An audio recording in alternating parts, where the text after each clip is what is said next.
अब भगवान ज्ञानी पुरुष के उन लक्षणों का वर्णन करते हैं जो उसके लिए स्वाभाविक है और एक साधक के लिए साधन रूप है।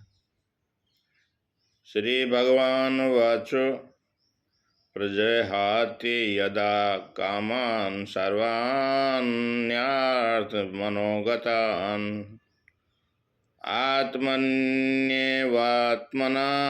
तुष्ट स्थित प्रगस्तोच्यते।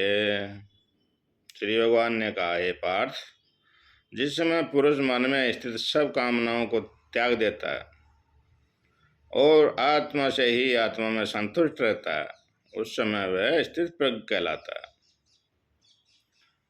इसका भावार्थ आत्मन रूप पुरुष के लिए आंतरिक और बाह्य जीवन का वर्णन कर भेड़ की खाल में छिपे भालुओं के समान पाखंडी ग्रहों से भिन्न सच्चे गुरु को पहचानने में गीता हमारी सहायता करती है।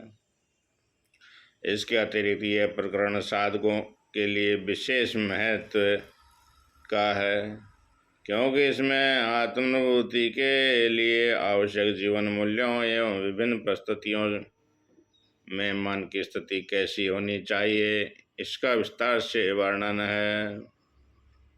इस विषय के प्रारंभिक श्लोक में ही ज्ञानी पुरुष की आंतरिक मनस्थिति के वे समस्त लक्षण वर्णित है जिन्हें हमको जानना चाहिए। उपनिषद रूपी उद्यान में खिले शब्द रूपी सुमनों की इस विशिष्ट सुगंध से सुपरिचित होने पर ही हमें इस श्लोक में प्रयुक्त शब्दों का सम्यक ज्ञान हो सकता है। जिसने मन में स्थित सभी कामनाओं को त्याग दिया वह पुरुष स्थित प्रज्ञ कहलाता है।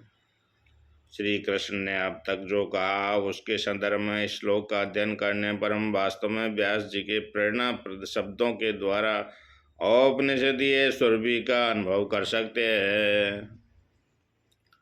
आत्मस्वरूप के अज्ञान से दूषित बुद्धि कामनाओं के पल्लवित होने के लिए योग्य क्षेत्र बन जाती है, परंतु जिस पुरुष का अज्ञान आत्मानुभव के सम्यक ज्ञान से निवृत्त हो जाता है उसका निष्काम हो जाना स्वाभाविक है। यहाँ कार्य के निषेध से कारण का निषेध किया जाता है। जहाँ कामनाएं नहीं वहाँ अज्ञान नष्ट हो चुका है और ज्ञान तो वहाँ प्रकाशित हो ही रहा है। यदि सामान्य जनों से ज्ञानी का विशिष्टता प्रदान करने वाला यही एकमात्र लक्षण हो तो आज का कोई भी शिक्षित व्यक्ति हिंदू महात्मा तो पागल हो ही समझेगा।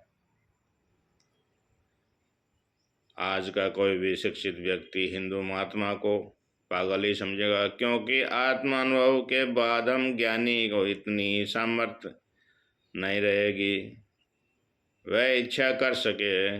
इच्छा क्या है?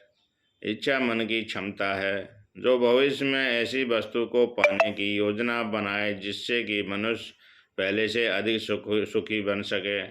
ज्ञानी पुरुष इस सामर्थ्य को भी खो देगा। यह है भौतिकवादियों द्वारा की जाने वाली आलोचना।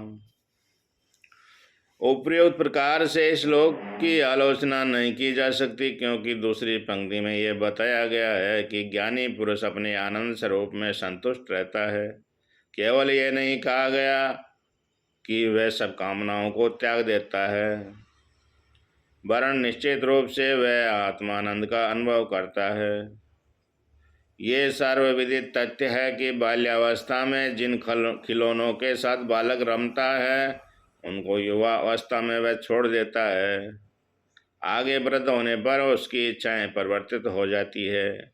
युवा अवस्था में आकर्षक प्रतीत होने वाली वस्तुओं के प्रति उसके मन में कुछ राग नहीं रह जाता। अज्ञान दशा में मनुष्य स्वयं को परिच्छिन्न अहंकार के रूप में जानता है, इसलिए विषयोपयोग की स्पृशा अपनी भावनाओं एवं विचारों के साथ आसक्ति स्वाभाविक होती है।